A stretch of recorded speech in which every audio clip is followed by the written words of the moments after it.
हरे कृष्णा। हम श्रीमद् भगवद गीता के पंचम अध्याय कर्मयोग कृष्ण भावना भावित कर्म इसके 25वें श्लोक को आज पढ़ रहे हैं। पहले श्लोक की कुछ आवृत्ति करेंगे। ओके, अनीता माता जी आपसे शुरू करते हैं।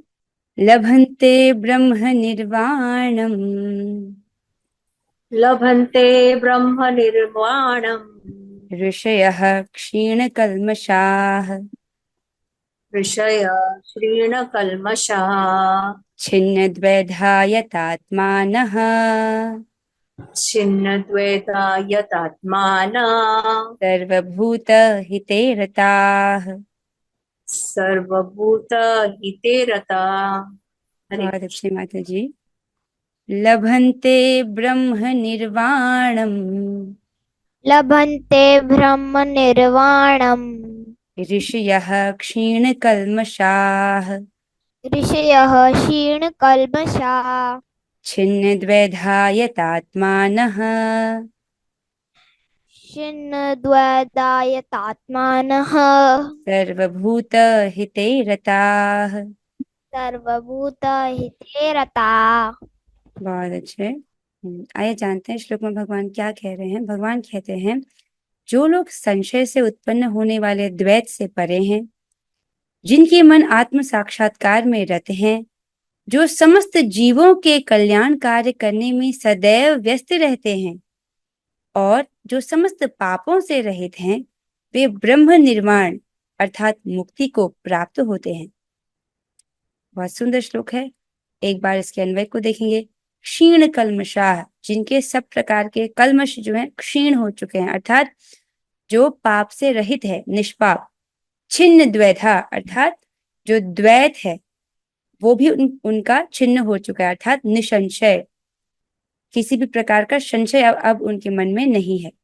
तो छिन्न द्वैधा, इस प्रकार के जो द्वैत है वो छिन्न हो गए, अर्थात निसंशय हो गया है वो व्यक्ति। फिर यतात्मनः, अर्थात संयत चित्त है, संयम जिसका चित्त है।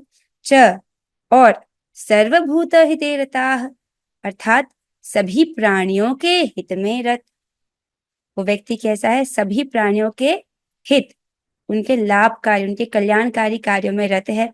ऋषयः, ऐसे ऋषिगण ब्रह्म निर्वाणम लभन्ते, ब्रह्म निर्वाण को प्राप्त करते हैं, अर्थात मुक्ति को प्राप्त करते हैं, आत्मा के आनंद को प्राप्त करते हैं।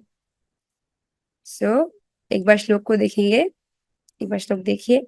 लभन्ते ब्रह्म निर्वाणम, उसको लभन्ते, ये प्लूरल शब्द है, एक वचन नहीं है, बहुवचन है, अर्थात बहुत सारे व्यक्ति इस प्रकार से साधना में सिद्ध होकर के ब्रह्म निर्वाण को प्राप्त करते हैं, मोक्ष को प्राप्त करते हैं।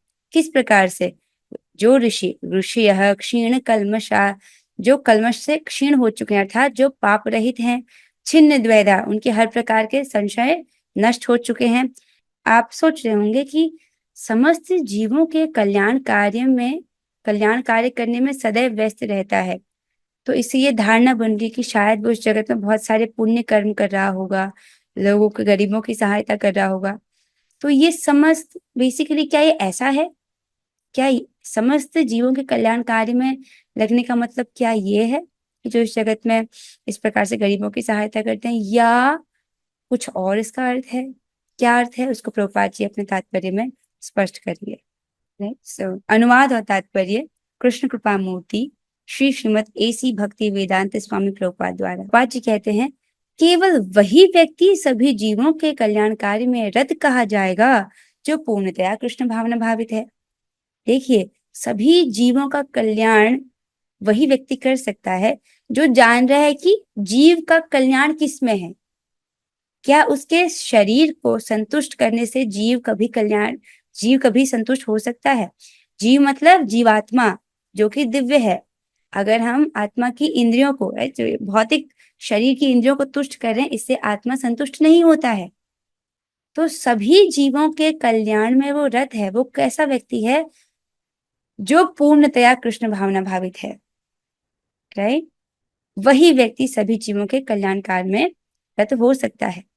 जब व्यक्ति को यह वास्तविक ज्ञान हो जाता है कि कृष्ण ही सभी वस्तुओं के उद्गम है, तब वह जो भी कर्म करता है सबों के हित को ध्यान में रखकर करता है।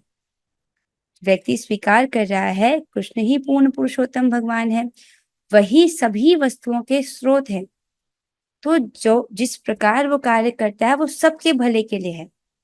राइट, यही जान रहा है कि जो ये जीवात्मा है ये भी भगवान के अंश हैं, इस प्रकार से समझ रहा है वो, तब वो किसी के प्रति द्वेष, किसी को हानि कैसे पहुंचा सकता है।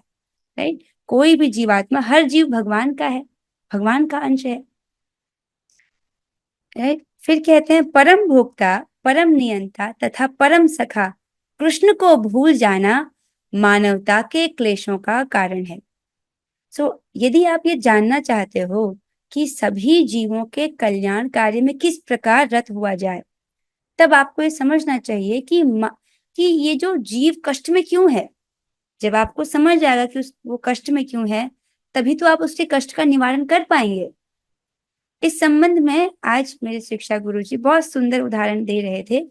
यदि अगर आपके घर में नल खुला रह जाता है, राइट, नल खुला है तो उससे पानी आ रहा है, पूरे कमरे में पानी भर गया है, तो आप पोछा तो लगाते हैं, लेकिन सबसे पहले क्या करते हैं, उस पानी बहने के कारण को, अर्थात जो नल खुला है उसको बंद करते हैं, है कि नहीं। जो कारण है पहले आप उस पर ध्यान देते हैं, नल को पहले बंद करते हैं, उसके बाद पोछा लगा करके पानी को सुखाते हैं, है कि नहीं। उसी प्रकार से जीवात्मा के जीवन में जो क्लेश है, राइट, मनुष्यों के जीवन में जो क्लेश आ रहा है उसका कारण क्या है। कृष्ण भूलिया जीव भोग वांछा करी, इसीलिए उसको माया देवी फिर कष्ट क्लेश देती है। तो क्या है उसके क्लेशों का कारण, परम भोक्ता, परम नियंता, परम सखा कृष्ण को भूल जाना मानवता के क्लेशों का कारण है, क्योंकि वो कृष्ण को भूला हुआ है। तो एक एक शब्द का यहाँ पर बहुत सुंदर अर्थ है। परम भोक्ता अर्थात भगवान ही परम भोक्ता है, हम उनके सेवक हैं। राइट, भगवान हर वस्तु का, राइट, वो परम भोक्ता है, लेकिन जीवात्मा क्या समझता है कि नहीं, मैं भोक्ता हूं, मैं एंजॉय करूंगा। ये उसकी भ्रांत धारणा है। अगर आपका हाथ ये सोचने लगे कि मैं रसगुल्ला खाऊंगा और मुख को नहीं दूंगा और रसगुल्ले को पकड़ के रहे, तो क्या ये हाथ कभी उसका आस्वादन कर पाएगा? नहीं, इसमें क्षमता ही नहीं है। उसी प्रकार से जीवात्मा भोक्ता नहीं है। कौन भोक्ता है? भगवान। जीवात्मा अपने आप को भोक्ता माना बैठा है, इसलिए अपनी इंद्रिय तुष्टि के लिए कार्य करना चाहता है। जो बद्ध जीव है उसकी वो डिफॉल्ट किस तरह से कार्य करता है, वो चाहता है कि उसको सुख मिले, राइट, और वो किसी की सुनना नहीं चाहता। लेकिन जब व्यक्ति समझता है कि कृष्ण परम भोक्ता है, राइट, हम उनकी सेवा के निमित्त हैं, उनकी सेवा करके ही जीव सुखी हो सकता है। जिस प्रकार से अगर हाथ सेवा करता है, पेट तक भोजन पहुंचाता है, तो पोषण शरीर के सभी अंगों तक पहुंचता है, हाथ तक भी पहुंचता है। उसी प्रकार से जब जीवात्मा इस चीज को समझता है कि कृष्ण परम भोक्ता है, मैं उनका सेवक हूँ, मेरा एकमात्र कर्तव्य उनकी सेवा करना है, तो जब व्यक्ति उस प्रकार से सेवा करता है तब उसको सुख प्राप्त होता है। राइट, ये इसी प्रकार से। दूसरी बात, परम नियंता, जब वो समझता है कि कृष्ण परम नियंता है, इस जगत में जो लोग माया के पर्दे में हैं, अविद्या से ग्रस्त हैं, वो क्या सोचते हैं कि मैं कंट्रोलर हूं अपने जीवन का। लेकिन अगर हम थोड़ा सा और डिटेल में देखेंगे तो देखा जाए तो वो अपनी इंद्रियों के दास है। जिस प्रकार से इंद्रियां उनको नचा रही हैं, उस प्रकार से वो अपने जीवन को ढाले हुए हैं। राइट, लेकिन यहाँ पर कह रहे परम नियंता, वो समझ रहे कि कृष्ण क्या है, सुप्रीम कंट्रोलर है, वो सब कुछ कंट्रोल करते हैं। इस प्रकार से जब हम जान रहे हैं कि कृष्ण सुप्रीम कंट्रोलर है, सब कुछ कंट्रोल करते हैं वो, राइट, इस लोक को भी, राइट, समस्त आध्यात्मिक जगत और भौतिक जगतों के स्रोत हैं वो। राइट, जब व्यक्ति ये समझता है तो उनकी शरण में जाएगा कि नहीं। जब व्यक्ति समझ रहा है कि कृष्ण पूर्ण समर्थवान है, उसकी रक्षा कर सकते हैं, तो उनकी शरण में जाएगा। और फिर परम सखा, ठीक है, माना जाए कि वो बहुत शक्तिशाली व्यक्ति हैं, सब कुछ नियंत्रण में करते हैं, फिर भी मेरा उनसे क्या रिश्ता। जैसे एक बहुत शक्तिशाली व्यक्ति हो सकता है, राइट, ठीक है, फिर भी मैं क्यों जाऊं उसके पास? क्यों? क्योंकि वो हमारे परम सखा है। इसलिए कहते हैं ना कि मैं प्रत्येक जीव, भगवान अपने आप को प्रत्येक जीव का परम मित्र कहते हैं, राइट। और क्योंकि वो क्या है, परम सखा है, हर जीव के परम सखा है, हर जीव के सौहृद है, उसके कल्याण के विषय में ही सोचते हैं। इसीलिए ऐसे कृष्ण को वो भूला हुआ है, इसीलिए उसको जीवन में क्लेश प्राप्त हो रहे हैं। तो जब व्यक्ति इसको समझता है तो सबसे पहले नल बंद करता है, अर्थात कृष्ण को भूल जाना ही सब प्रकार के क्लेशों का कारण है। तो सबसे पहले उसको कृष्ण के संपर्क में हम लेकर आते हैं। बद्ध जीव की सहायता के लिए क्या करना चाहिए? उसको कृष्ण के संपर्क में लाना चाहिए। राइट। एक बार भी यदि कोई कृष्ण का नाम बोलता है तो उसके सारे पाप राशि उसी वक्त नष्ट हो जाते हैं। राइट। हरिनाम महिमा में आप सुनते हैं ये। अतः समग्र मानवता के लिए कार्य करना सबसे बड़ा कल्याण कार्य है। सो इस प्रकार से जो व्यक्ति समझ रहा है क्लेशों का कारण क्या है, फिर उसके निवारण हेतु वो प्रयास कर रहा है, तो राइट, तो क्या कह रहे हैं इसी प्रकार से, अतः समग्र मानवता के लिए कार्य करना सबसे बड़ा कल्याण कार्य है। कोई भी मनुष्य ऐसे श्रेष्ठ कार्य में तब तक नहीं लग पाता जब तक वह स्वयं मुक्त ना हो। जब तक व्यक्ति खुद मुक्त नहीं है, जब तक व्यक्ति अपना कल्याण नहीं समझ रहा है, तो दूसरे का कल्याण कैसे करेगा?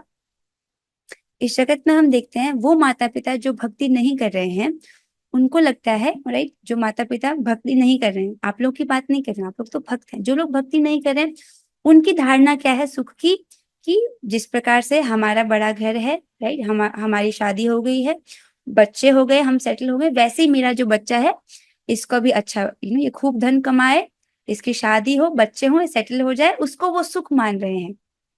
जबकि ये सब शरीर के लिए सुख है, राइट, आत्मा के लिए सुख नहीं है।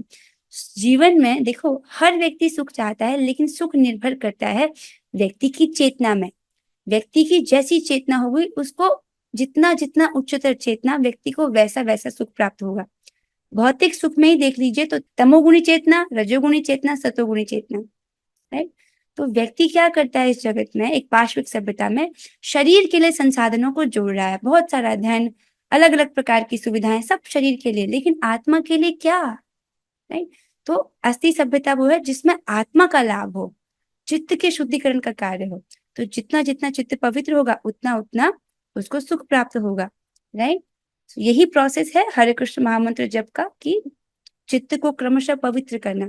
तो जब व्यक्ति समझ पाएगा कि उसका कल्याण क्या है, राइट, कि ये भौतिक इंद्रियों को तुष्ट करके मैं कभी संतुष्ट नहीं हो सकता हूँ, राइट, और मन की मांगों को पूरा करके भी आत्मा कभी संतुष्ट नहीं हो सकता। तो जब एक व्यक्ति कभी भी शरीर की इंद्रियों और मन को तुष्ट करके संतुष्ट नहीं हो सकता, तब बाकी सब कैसे हो सकते हैं? इसी को एक्सटेंड कीजिए परिवार के लेवल पर, समाज के लेवल पर, बाकी सब कैसे सुखी हो सकते हैं? तो जो व्यक्ति अपने सुख को समझ रहा है, अर्थात जो स्वयं मुक्त है, मुक्त का अर्थ आप समझते हो, मुक्त का अर्थ ये नहीं कि शरीर त्यागने के बाद जो मुक्ति प्राप्त है, मुक्त का अर्थ है जो देहात्मक बुद्धि से मुक्त हो गया है। समझ रहे हैं? जो व्यक्ति अपने आप को शरीर नहीं समझ रहा है, आत्म बुद्धि में स्थित हो गया है, समझ रहा है कि मैं आत्मा हूँ और आत्मा के रूप में मैं भगवान का अंश हूँ और मेरा एकमात्र कर्तव्य है अपने तन से, अपनी वाणी से और अपने मन से भगवान की सेवा करना। राइट। कृष्ण भावना भावित मनुष्य के हृदय में कृष्ण की सर्वोच्चता पर बिल्कुल संदेह नहीं रहता। जो व्यक्ति इस प्रकार से पूर्ण कृष्ण भावना भावित है, वो व्यक्ति समझ रहा है कि कृष्ण है, राइट, कृष्ण पूर्ण पुरुषोत्तम भगवान है और उनसे परे कोई तत्व नहीं है। राइट। भगवान कहते ना इसको, मत्त परतरम नान्यत् किंचित अस्ति धनंजय। हे धनंजय, आपके प्रिय मित्र, राइट, आपके मित्र से परे और कुछ नहीं है। अब सिर्फ अर्जुन को नहीं बोल रहे, हर जीवात्मा के परम सखा हैं, आपके भी परम सखा हैं, आपके मित्र से परे और कुछ नहीं है। इस प्रकार से भगवान अपनी छाती पे हाथ रखकर बोलते हैं। इसको आचार्य जन टीका में बताते हैं। तो ऐसा जो व्यक्ति है उसको कृष्ण की सर्वोच्चता पर बिल्कुल संदेह नहीं है। आप समझ रहे ये चीज कितना आवश्यक है? जब व्यक्ति समझ रहा है कि कृष्ण सर्वोच्च है, अर्थात उनके परे और कुछ नहीं है, हमको बस उनकी शरण में जाना है। हम सभी भवसागर में फंसे हैं, यहाँ से अपने सामर्थ्य से बाहर नहीं निकल सकते, हमको बाहर से सहायता चाहिए। तो सहायता देने वाला व्यक्ति समर्थवान होना चाहिए, तभी तो हम उसकी शरण ग्रहण करेंगे। राइट। इस तो भगवान क्या है, सर्वोच्च है। राइट। तो इसलिए जब वो व्यक्ति इस प्रकार से उसका संदेह नष्ट होता है तो भगवान की शरण वो ग्रहण करता है। तो वह इसलिए संदेह नहीं करता क्योंकि वह समस्त पापों से रहित होता है। ऐसा है ये दैवी प्रेम। तो प्रभुपाद जी बता रहे हैं कि संदेह क्यों नहीं करता। इसको समझिए, यही भगवत गीता का ज्ञान है, यही ज्ञान, ये राइट। बुक तो बहुत सारे लोगों के पास उपलब्ध है, सब लोग, बहुत सारे लोगों के घर पे पढ़ी होगी, लेकिन कितने लोग हैं जो वास्तविक रूप से इसको पढ़ रहे हैं या सुन रहे हैं? नहीं भी पढ़ पा रहे हो खुद से कम सुन रहे हैं, लेकिन कितने लोग हैं जो इस दिव्य ज्ञान को वास्तव में सुन रहे हैं और समझ रहे हैं, अपने जीवन में स्वीकार कर रहे हैं? ज्यादातर लोग संशय में ही फंस जाते हैं कि हाँ, क्या पता, किसने देखा है मृत्यु के बाद, इस प्रकार से संशय करते हैं। और ये जो अमृत रूपी ज्ञान है, जो व्यक्ति के लिए परम कल्याणमयी है, उसको छोड़ देता है।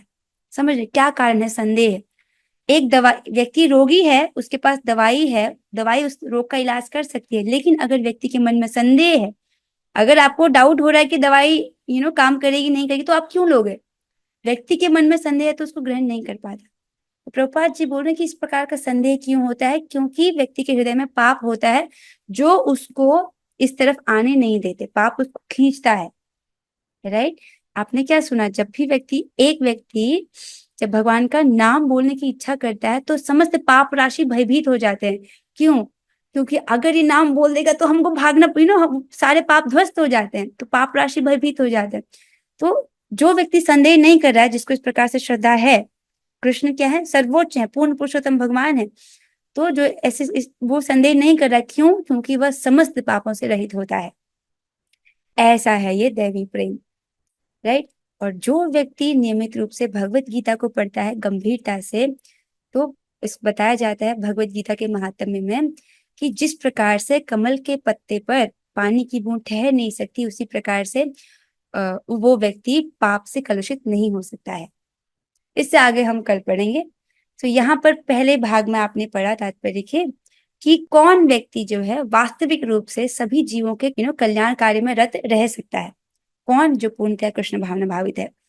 अब प्रभुपाद जी अगले भाग में, तात्पर्य के अगले भाग में, ऐसे व्यक्ति का वर्णन करते हैं जो जो कल्याण कार्य में रत तो है, लेकिन वास्तविक कल्याण कार्य में रत नहीं है, अर्थात जो सामाजिक स्तर पर सेवा कर रहा है, राइट।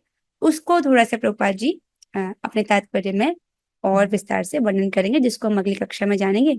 आज समय हो गया है, तो इससे आगे हम कल पढ़ेंगे। हरे कृष्णा हरे कृष्णा कृष्ण कृष्ण हरे हरे हरे राम हरे राम राम राम हरे राम हरे। हरे हरे हरे कृष्णा कृष्ण कृष्ण हरे कृष्ण हरे, हरे हरे हरे राम हरे राम राम राम राम हरे हरे हरे कृष्णा कृष्ण हरे कृष्ण कृष्ण कृष्ण हरे हरे हरे राम राम राम हरे हरे। भगवत गीता की जय, प्रभुपाद की जय, कार्तिक जय। महामहोत्सव की जय। जय और गोइष्ट श्री गुरु गौरंगा। हरे कृष्णा। आप हरे सभी को कृष्णा। बहुत बहुत धन्यवाद। Hare Krishna. Thank you so much for joining. Hare Krishna. Hare Krishna.